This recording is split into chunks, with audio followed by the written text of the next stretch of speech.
This is simple. I'm not going to overthink it. These are my top 5 coaches going into the 2025 college football season. Number 5 is Dan Lanning, 35-6 overall, 2 bowl wins and a Big Ten championship. And if you go back to his first season at Oregon as head coach in 2022, they play Georgia, get blown off the field. They look like they don't even belong.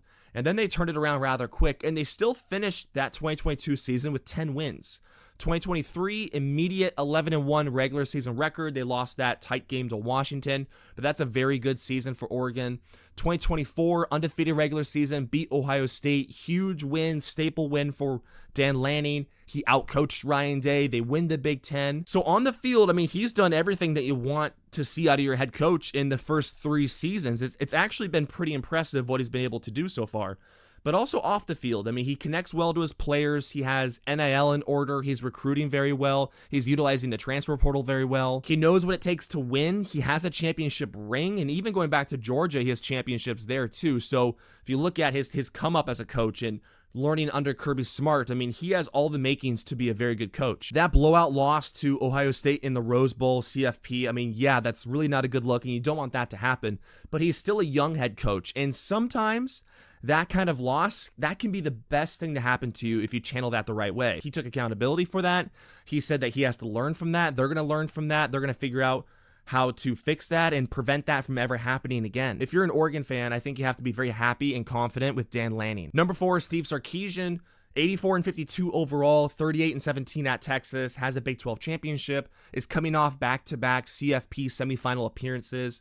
The biggest thing with him, he's built Texas back into a really good spot, into a national power, and into a national championship contending program. And they weren't that for a while. He's winning, he's recruiting, he's filling the missing holes in his roster with transfers. For him, he just needs to get over the top. He's shown that he can make it to the playoff. He can win a few games, but that next step is to bring home the national championship. He's a bright mind offensively, but he's still the play caller, and I think this is where, in order to take that next step, he may have to take the Ryan Day path, which is give up play calling. Doesn't mean you're not involved with the offense, but you give that up because in today's college football, there is so much going on, and as a head coach, there's a lot you have to deal with other than just the on-the-field play. And especially whatever your specialty is, so for Steve and Ryan, it's offense and being the play caller. You can't do that in today's college football if you're the head coach. So I think that's maybe the path that Steve Sarkisian has to go down. But look, he's done a really good job so far. They're winning games in the playoff. They just have to get over the top. And if he takes this CEO role and takes a backseat calling plays, I think he can help Texas get to and reach their goals. Number 3, Marcus Freeman. If I had to buy stock in any program right now for the next 5 years, Notre Dame and Marcus Freeman are, I think, in my top 3 of programs that I would buy stock in. He's 33-10 overall at Notre Dame. He has a winning record in the postseason and is 3-1 in the CFP. I understand he's had his bad share of losses, including losing to Northern Illinois last year, but what they did since then and the run that they went on and winning those games in the CFP was actually very impressive for Notre Dame's program.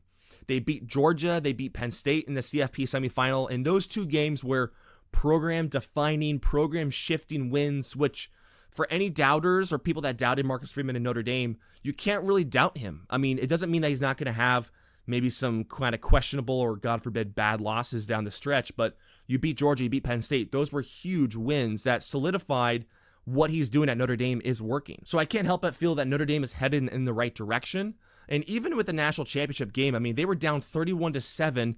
They came back a little bit, made it a little bit of a game, and I think that shows the culture is right, and it's set there at Notre Dame. The players fought back, not only for themselves, but also I think they fought back for Marcus Freeman. Obviously, he's recruiting very well. They've utilized the transfer portal well. He's a young head coach. He connects well with his players. Their culture is very, very good. Everything is trending upwards right now for Marcus Freeman and his program. Number 2, Kirby Smart. Some people might say he's still the best coach in college football. You can argue that if you want. Very impressive overall record. I mean, 105-19, that's just stellar.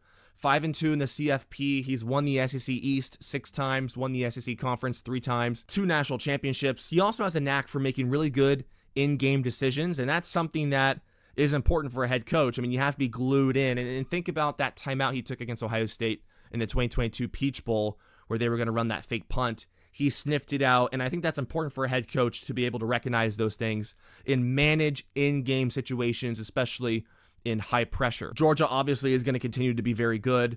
They're an NFL factory. I think they had 13 players drafted in this most recent draft, which was second to Ohio State, who had 14. I think those numbers are right. But everything is looking good for Georgia. You just question the culture, and the culture does include the off-the-field stuff that's going on with them.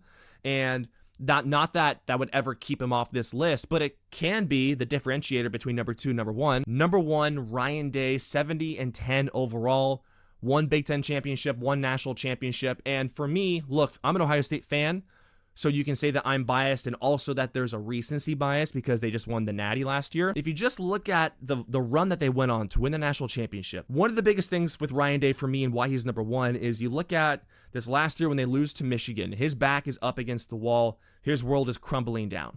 That is probably the lowest he's ever been as a head coach, I would imagine. And at that point, everyone's talking about national championship or bust, especially with that roster and then with how bad of a loss that was to Michigan. They rattled off 4 awesome wins and what I think is the greatest 4-game run in college football history. So when his back was against the wall, when you needed it the most, he was able to deliver. And going back to the point that we made with Steve Sarkisian, I mean, there's so much more that you have to deal with as a head coach right now in the college football world other than just in-game situations and coaching whatever your specialty is. Ryan Day is also an offensive mind. Ryan Day last year, for the very first time, gave up play calling duties to take over the CEO role of Ohio State's program and just was more glued into in-game situations, was more glued into the defense and helped get the defense in order after the loss to Oregon in the regular season. And ultimately just bringing the team back together to go on the postseason run, establishing the great culture that Ohio State has. All of that is credit to Ryan Day, and it's credit to Ryan Day taking that next step as a head coach where he's like, look, I'm going to give up play calling, but it just paid dividends immediately. And establishing the culture, I mean, the culture thing it's not fake. It's not just a small piece to the puzzle to be successful in college football right now. Ryan Day and Ohio State, I mean, they lost basically nobody in the spring transfer portal window. They lost a few walk-ons, but they didn't lose a single scholarship player. That's pretty impressive in today's college football. But if I needed a coach right now to start a college football program, to me, it's Ryan Day.